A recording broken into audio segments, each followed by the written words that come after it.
하나님 말씀 창세기 45장 22절에서 24절 말씀입니다.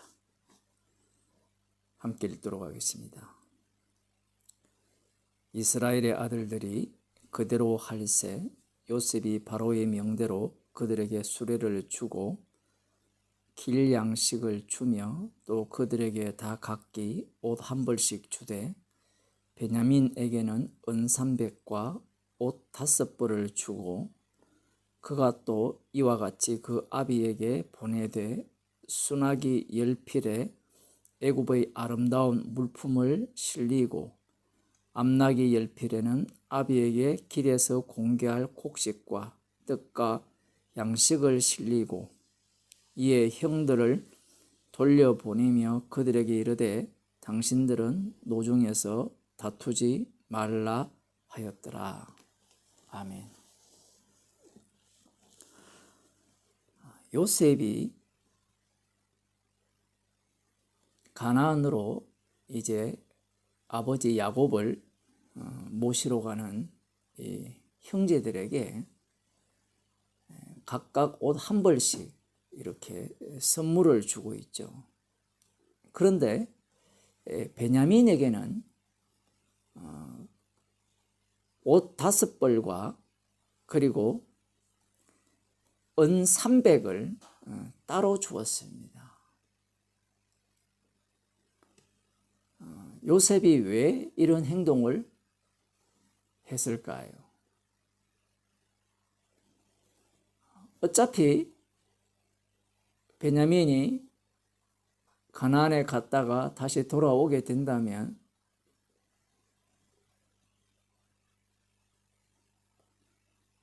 이렇게 주는 것은 별 의미가 없지 않습니까? 요셉이 왜 이렇게 했느냐? 이전에 아버지 야곱이 요셉을 편애했죠.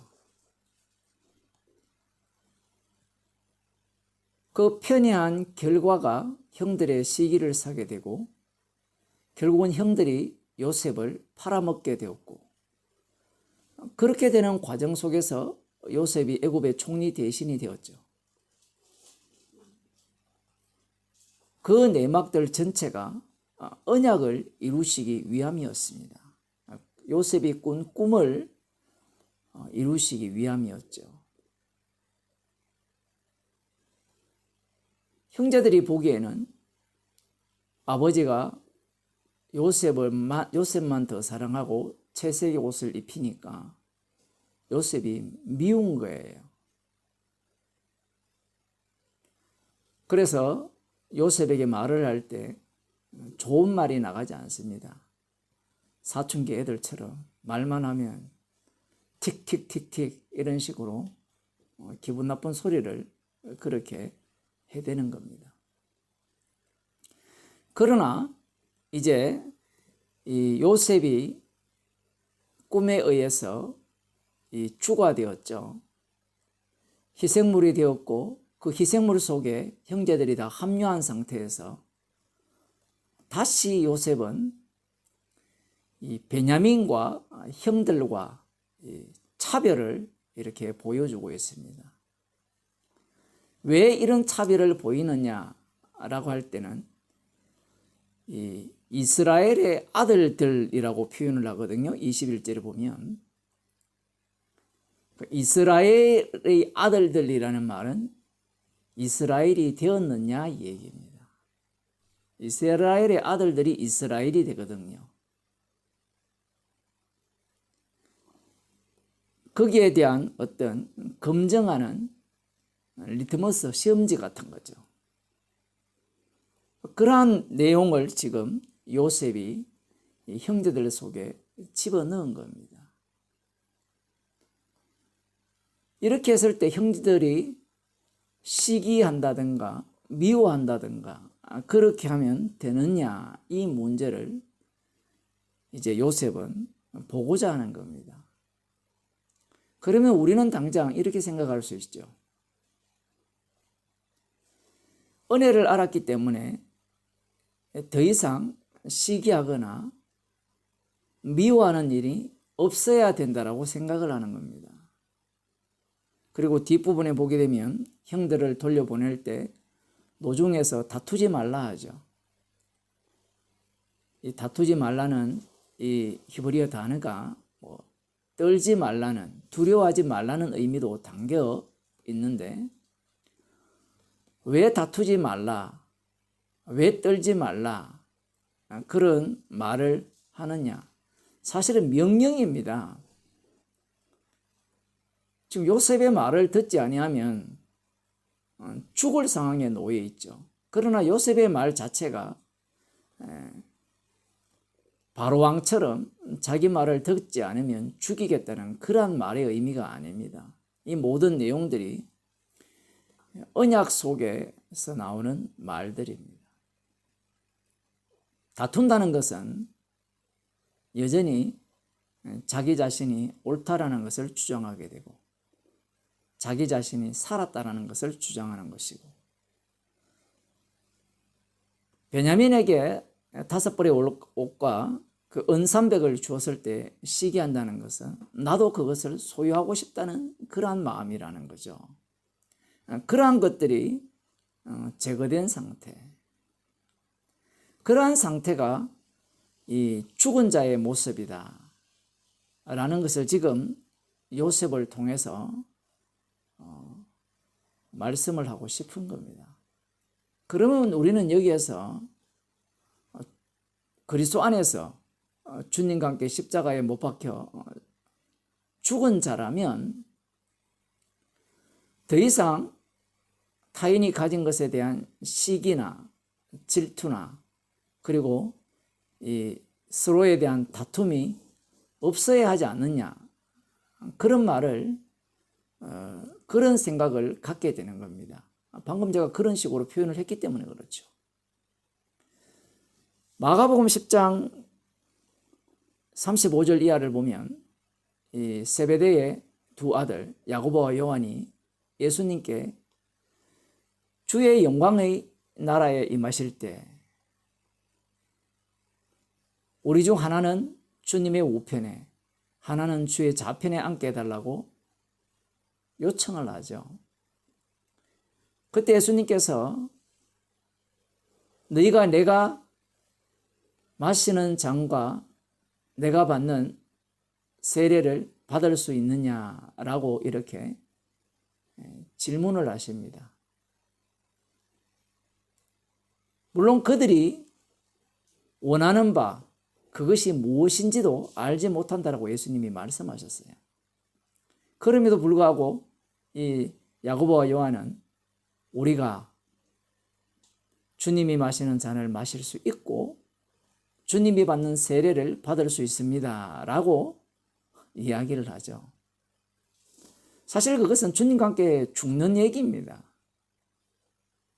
그러나 이들은 그러한 내막을 알지 못하고 유대인들이 기다리던 그 메시아 왕국 하나님 나라에서 높은 자리를 차지하고 싶은, 주가 되고 싶은, 하나님과 같이 되고 싶은 그러한 욕망을 예수님을 따르면서 내보이고 있는 겁니다. 예수님께서 나의 잔을 마실 것이고 내가 받는 세례를 받을 것이고 좌우편에는 누군가가 앉게 된다고 하시니까 나머지 10 제자들이 화가 났어요. 기분 나쁘다는 거죠. 그들도 여전히 예수님을 따라다니면서 예수님의 우편에 좌편에 앉고 싶었던 겁니다. 그러니 화가 나는 거예요. 모든 것을 버리고 예수님을 쫓은 목적이 거기에 있었던 겁니다. 여기에 대해 예수님은 세상 관원들이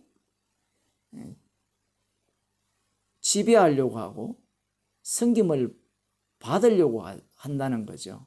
그러나 너희는 그렇지 않고 섬기는 자가 되어야 된다고 말씀하시면서 내가 이 땅에 온 것은 대속물로 내어 주기 위해서 십자가에 달려 죽기 위해서 오셨다라고 말씀을 하시는 겁니다. 그 10장 앞부분에 보면 예수님께서 예루살렘에 올라가서 제사장들과 장로들에게 잡혀 고난받고 죽으시고 3일 만에 부활하실 것을 말씀을 하셨거든요. 예수님께서는 이 땅에 죽기 위해서 오신 거예요. 그 예수님 앞에 이들은 살고 싶어하고 주가 되고 싶은 겁니다. 그러면 이제 이들은 육에 속했기 때문에 예수님의 말씀을 이해 못했지만 성령을 받게 되면 예수님 말씀 속으로 합류당하게 되는 겁니다. 그럼 합류당하면 섬기는 자가 되느냐, 안 그러면 권세를 부리는 자가 되느냐, 어떤 자리가 될까요? 만일에 아까 창세기 제가 요셉이 이 베냐민에게는 옷 5벌과 은 300을 주고 나머지 형들에게는 각 한 벌을 주었을 때 형들의 마음이 낮아져서 시기나 질투가 없어야 된다라고 제가 말씀을 드렸잖아요. 그러한 것이 목적이라면 결국은 이 천국이라는 나라 자체가 십자가 중심이 되는 것이 아니라 완전한 인간들의 모임이 되어버립니다. 사실은 요셉이 이러한 옷 5벌과 옷 1벌을 차별되게 줌으로 말미암아 이 주님께서 세우시고자 하는 그 하나님 나라 새 이스라엘에는 십자가만을 자랑하는 그러한 곳임을 미리 말씀하고 계신 거예요. 예수님의 말씀에 의하면 너희들은 섬기는 자가 되어야 된다라고 하니까 이제 성령을 받게 되면 다 섬기는 자가 될 것이다 라고 그렇게 우리들이 생각을 하잖아요. 그러나 섬기는 자의 모습이라는 자체가 그런 의미가 아닙니다. 십자가에 피가 나오지 않으면, 십자가만 자랑하지 않으면 그것은 섬기는 자의 모습이 아니에요. 아무리 내가 섬긴다 하더라도 그 섬김은 오히려 십자가의 원수짓이 된다라는 사실입니다. 성경 한 군데 보겠습니다. 야고보서 3장 13절입니다. 너희 중에 지혜와 총명이 있는 자가 누구뇨? 지금 이 교회 안에 선생들에 대한 이야기를 말씀하고 있습니다. 그러니까 목사 같은 자들이죠. 성경 공부 좀 한 자들, 제대로 좀 안다고 하는 자들, 그들에게 하는 지금 말씀입니다. 너희 중에 지혜와 총명이 있는 자가 누구뇨? 그는 선행으로 말미암아 지혜의 온유함으로 그 행함을 보일지니라. 무슨 얘기인가 하면 그 뒤에 보면 나옵니다.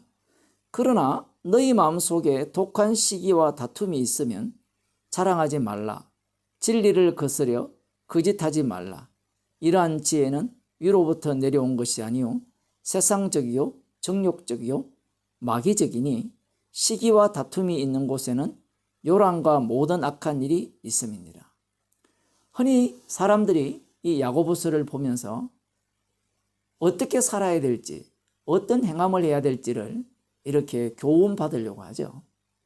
사실 야고보서에서 하시는 말씀대로 살게 되면 고성이 됩니다. 주님은 죄인을 부르러 왔는데 의인이 되어버리죠. 이 말씀을 자세히 읽어보면 정말 이게 신비롭습니다. 무엇이 신비로운가 하면 여기에 나오는 이 선생들이 누군가 하면 복음을 아는 자들입니다. 십자가의 피 복음, 거짓 복음을 이야기하는 게 아니에요. 참된 복음을 아는 자들이 그 속에서 나오는 이 복음 전파가 어떤 식으로 작동되어지느냐라고 할 때는 시기와 질투로 작동된다는 사실이에요. 이러한 내용은 이미 고린도전서에도 나옵니다. 성령의 은사를 받은 자들이 그 은사를 자기 자랑으로 내세우죠. 그렇게 되니까 결국은 시기와 질투가 일어나고 비교가 일어나니까 남에 대한 멸시가 나오죠. 그러면 사람들이 이런 생각을 합니다. 자, 시기와 질투가 나오면 되지 않고 남과 비교하면 안 된다. 그게 진짜 교회다 라고 이야기를 하겠지만 그건 교회가 아니에요. 교회라는 곳은 어린 양의 피공로를 자랑하는 것이 교회예요. 지금 이 말씀을 통해서 하시고자 하는 말씀은, 놀라운 것은 십자가의 피복음을 전하는 자가 어떤 속성을 드러낼 수 있느냐라고 할 때는, 그 뒤에 보면 세상적이요, 정욕적이요, 위로부터 내려오지 않았다면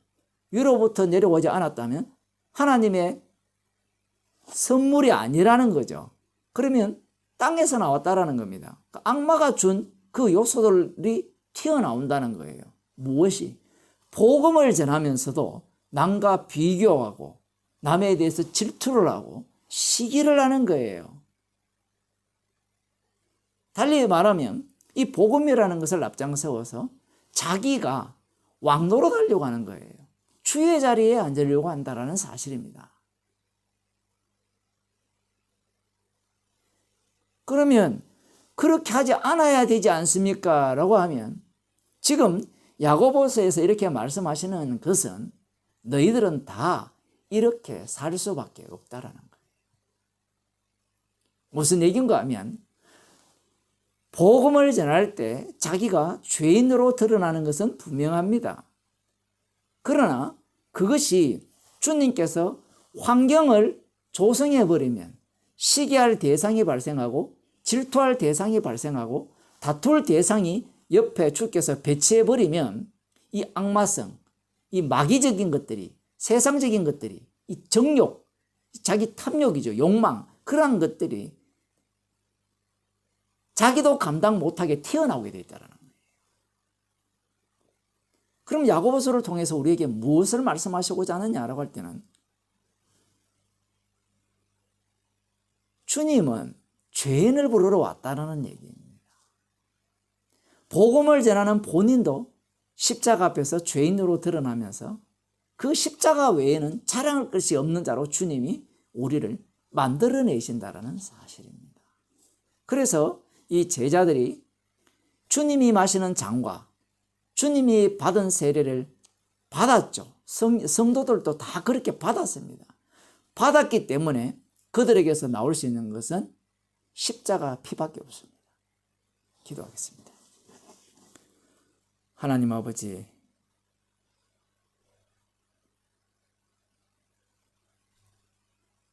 성령을 주신 이유가 십자가의 피만을 자랑하라고 주셨고, 성령의 인도함을 따라 살기에 날마다 우리가 알지 못하는 죄들이 발생되도록 주께서 좋지 않은 그 환경 속에 살아가게 하셔서 십자가 피 외에는 자랑할 것이 없는 자로 저희들을 살게 하심을 감사드립니다.